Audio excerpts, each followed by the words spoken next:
L'ère du client. Un hors-série BFM Business présenté par Frédéric Simotel. Je vous présente nos invités. Avec nous, Alain Angeram, directeur de la relation client chez Bouygues Telecom. Bonjour. Bonjour. Comment vous réagissez face à ces clients de plus en plus connectés? Et encore plus chez Effectivement, vous, Bouygues Telecom, oui. ils sont forcément connectés. Oui, l'orientation client, c'est vraiment un des piliers stratégiques de Bouygues Telecom et on veut vraiment que chaque contact puisse augmenter cette satisfaction client. Alors, il y a 24 mois, on s'est lancé dans un vaste projet de transformation justement de cette relation avec le client, avec une simplification de nos offres et aussi un changement de nos outils de relation client pour justement créer beaucoup plus de proximité, beaucoup plus d'émotion avec ce client.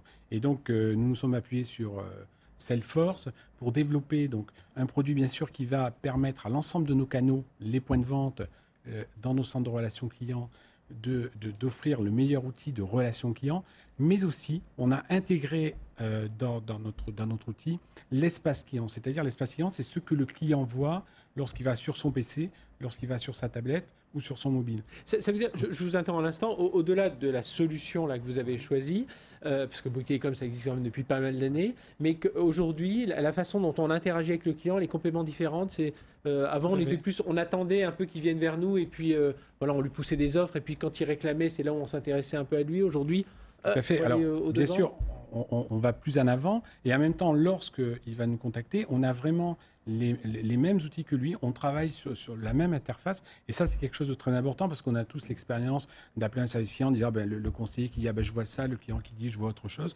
Là aujourd'hui, les collaborateurs dans nos points de vente ou dans nos centres de relations clients partagent exactement la même interface que le client, donc ils parlent le même langage, on a abattu les barrières, il n'y a plus de barrières et on peut vraiment donner vraiment une relation très personnalisée.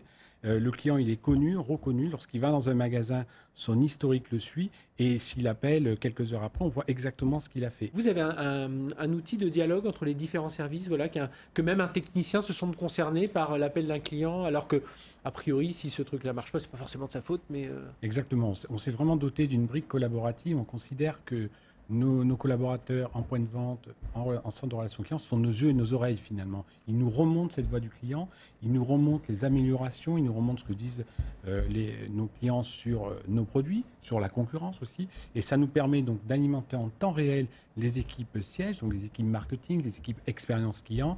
Et donc derrière, on va pouvoir très rapidement prendre des décisions, changer des choses. La voix du client, elle doit irriguer l'entreprise. C'est-à-dire que c'est grâce à lui qu'on va pouvoir proposer de nouveaux produits qui correspondent à ses attentes. C'est grâce à lui souvent qu'on va découvrir des process à améliorer parce qu'on pense qu'ils fonctionnent de telle ou telle façon et puis finalement dans la vraie vie c'est différent. Donc l'ensemble des collaborateurs sont vraiment irrigués de cette voix du client. Par exemple, les équipes marketing viennent sur nos centres de relations clients ou dans nos boutiques X jours par an pour pouvoir écouter en direct cette voix du client et ensuite, lorsque ça remonte plus par les outils collaboratifs, avoir les bons réflexes pour traiter donc cette voix du client. Il y a des ingénieurs, il y a des télécoms, il y a de l'intelligence artificielle. Je reviens sur cette question-là aussi chez vous, forcément. L'intelligence artificielle, pour nous, elle a deux rôles. Le premier, c'est de simplifier la vie du client.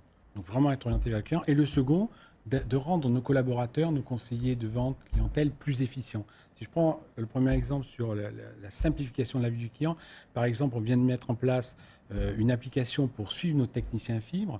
Ça permet aux clients de savoir en temps réel, quelques heures avant le rendez-vous qu'il va avoir d'installation, où est le technicien, qui est ce technicien, d'avoir sa photo, et de pouvoir donc, lorsqu'il a terminé l'installation, pouvoir immédiatement le noter. Ça nous fait, nous, un feedback, on sait comment s'est passée la relation, ça rassure le client, puisque, évidemment, on a plus de proximité, ici qui va venir, et à quelle heure, qui sont souvent des zones de certitude quand on a pris sa demi-journée pour attendre un technicien.